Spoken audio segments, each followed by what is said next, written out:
به گزارش سانا پرس، پیج پشت پرده در فضای مجازی اعلام کرده که حکم اشد مجازات یعنی اعدام برای تتلو تایید شده. شاکیان خصوصی از امیر تتلو شکایت‌های متعددی در دستگاه قضایی ثبت کردند، اما یکی از مهمترین اقدامات تتلو گسترش فساد و فحشا و فراخوان برای حضور نوجوانان زیر 18 سال در محل زندگیش در استانبول بود. حالا این سوال مطرحه که آیا حکم اعدام در انتظار این خواننده شیطانی هست؟ محمد مهاجری وکیل پای یک دادگستری گفت جرم‌هایی که تتلو در ترکیه مرتکب شده در ایران قابل پیگیریه و نیاز به شاکی خصوصی نداره. وی ادامه داد تتلو طیف وسیعی از پرونده ها رو با عناوین مختلف داره که میتونه مجازات اون اعدام باشه.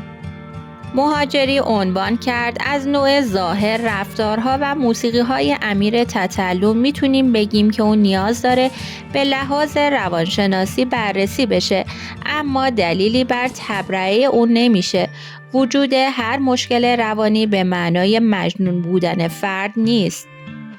امیر حسین مقصودلو زاده 30 شهریور 1366 در تهرانه که با نام حرفه‌ای امیر تتلو شناخته میشه. خواننده و ترانه‌نویس ایرانیه که در ژانر رپ، پاپ و آر&بی فعالیت میکنه. تتلو در میانه دهه 1380 به دبی سفر کرد و پس از مدتی به ایران برگشت. اون نخستین آلبوم رسمی خودش رو به نام زیر همکف در سال 1390 بدون گرفتن مجوز از وزارت فرهنگ و ارشاد منتشر کرد.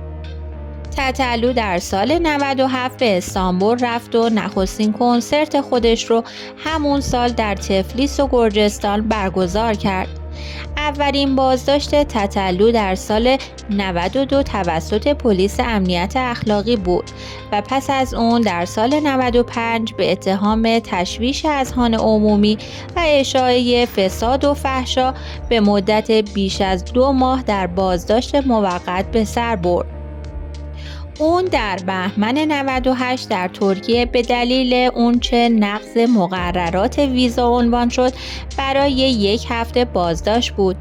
تتلو بار دیگه در ترکیه بازداشت و در 14 آذر 1402 به ایران تحویل داده شد. دیدگاه‌های اون درباره موضوعهای مختلف از جمله سوگواری محرم، قربانی کردن جانوران، حجاب و هواداری اون از برخی مقامات جمهوری اسلامی در کنار اتهاماتی مثل توهین و دعوت به ضرب و شتم زنان و دعوت از کودکان زیر سن قانونی برای رابطه جنسی همگی بحث برانگیز شده. اون از چهره‌های خبرساز و پرمخاطب شبکه‌های اجتماعی در ایرانه که حساب کاربری اون در اینستاگرام هم 2 بار بسته شده. 1 بار در سال 97 و بار دیگه در سال 99. حساب کاربری اون حدود 4 میلیون دنبال کننده داشت. بنابر اعلام BBC فارسی، اینستاگرام در بار دوم اعلام کرد که تتلو دیگه اجازه فعالیت در این سرویس رو نداره. امیر تتلو در محله مجیدیه تهران با اصالتی آذری و در یک خانواده 5 نفره زاده شد. مدتی به خاطر کار پدرش در رشت زندگی کردند و امیر با توجه به وضع مالی خانواده‌اش از نوجوانی کارگری کرده. او 2 خواهر بزرگتر از خودش داره. امیر تتلو مدتی در کارگاه نجاری و گاهی هم در یک سوپرمارکت شاگرد بود. تحصیلات تتلو دیپلم ریاضیه. تتلو کار هنری خودش رو در سال 82 آغاز کرده و با وبلاگی که دوست او ایجاد کرده بود به انتشار کارهای خودش پرداخت.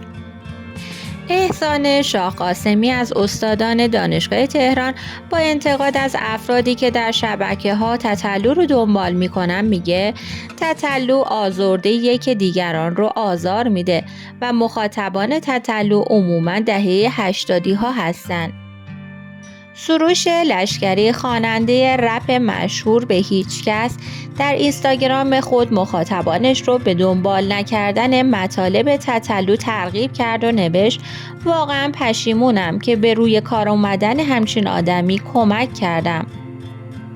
در شهریور 98 تتلو از هوادارانش خواست تا اقدام به گذاشتن 10 میلیون دیدگاه زیر پست اون در صفحه اینستاگرامش کنند. در پایانی اتفاق افتاد و 18 میلیون کامنت برای تتلو گذاشته شد و این رویداد واکنش افرادی مثل عمادالدین باقی و صادق زیبا کلام و دیگر تحلیلگران و رسانه‌ها رو در پی داشت.